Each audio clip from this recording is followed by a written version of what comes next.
Iran imezindua mashambulizi makubwa ya makombora dhidi ya kambi ya kijeshi ya Marekani Al-Udeid iliyoko nchini Qatar katika kile kinachoelezwa kuwa ni kisasi kufuatia mashambulizi ya Marekani dhidi ya vituo vya nyuklia mwishoni mwa wiki iliyopita. Makombora 6 yalirushwa kuelekea kituo hicho ambacho ndicho kituo kikubwa zaidi cha kijeshi cha Marekani katika Mashariki ya Kati. Ripoti kutoka kwa maafisa wa usalama zinasema kwamba baadhi ya makombora yalizuiwa na mifumo ya ulinzi wa anga, huku milipuko mikubwa ikisikika katika mji mkuu wa Doha leo Juni 23 mwaka 2025. Tukio hili limezua hofu kubwa ndani na nje ya eneo hilo, ambapo kambi nyingine za Marekani katika Kuwait, Iraq pia zilitoa tahadhari za mashambulizi ya angani mara baada ya Al-Udeid kulengwa. Kituo hicho muhimu huhifadhi zaidi ya wanajeshi 10,000 wa Marekani, zaidi ya ndege 100 za kivita na kimkakati, na ni makao makuu ya kamandi ya kati ya jeshi la Marekani. Pia hutumika na washirika wa Marekani kama Uingereza kwa operesheni za anga dhidi ya ugaidi na kulinda maslahi ya kiintelijensia katika Ghuba ya Uajemi. Shambulizi hili limetokea baada ya Rais wa Marekani Donald Trump kuidhinisha mashambulizi dhidi ya vinu vya nyuklia vya Irani ambavyo vililenga kuharibu uwezo wa Irani kuendelea na mpango wake wa nyuklia.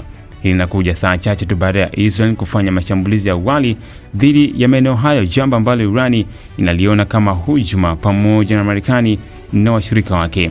Akizungumza na waandishi wa habari mjini Tehran, afisa mwandamizi wa serikali ya Irani alisisitiza kuwa Marekani sasa itawajibika moja kwa moja kwa matokeo ya vitendo vyake. Tumejiandaa kwa vita vinavyoweza kudumu hadi miaka miwili. Marekani pia imeongeza uwepo wa kijeshi katika eneo hilo kwa kupeleka ndege za kivita na meli za kivita zenye uwezo wa kupambana na makombora na ndege za kivita za kuzuia mashambulizi zaidi.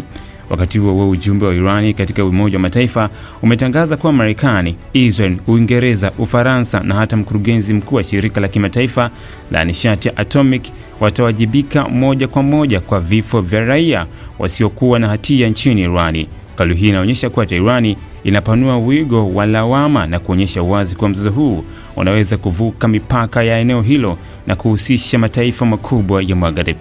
Hali ya wasiwasi imezidi kutanda Mashariki ya Kati, huku mataifa ya Ghuba kama Qatar, Kuwait yakiimarisha ulinzi wa anga na kujiandaa kwa uwezekano wa mashambulizi zaidi.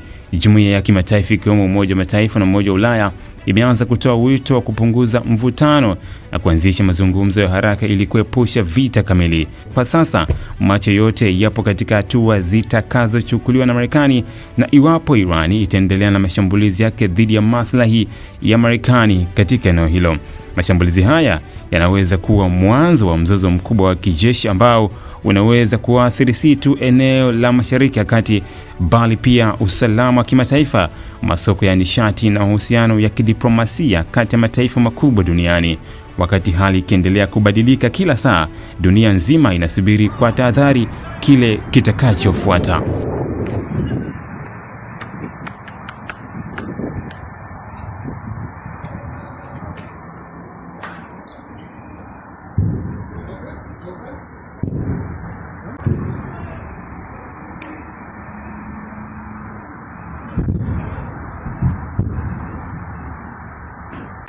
Moringe Juice ni dawa ya asili iliyoandaliwa vizuri kwa mizizi pamoja na majani kutoka katika ardhi iliyobarikiwa ya Tanzania.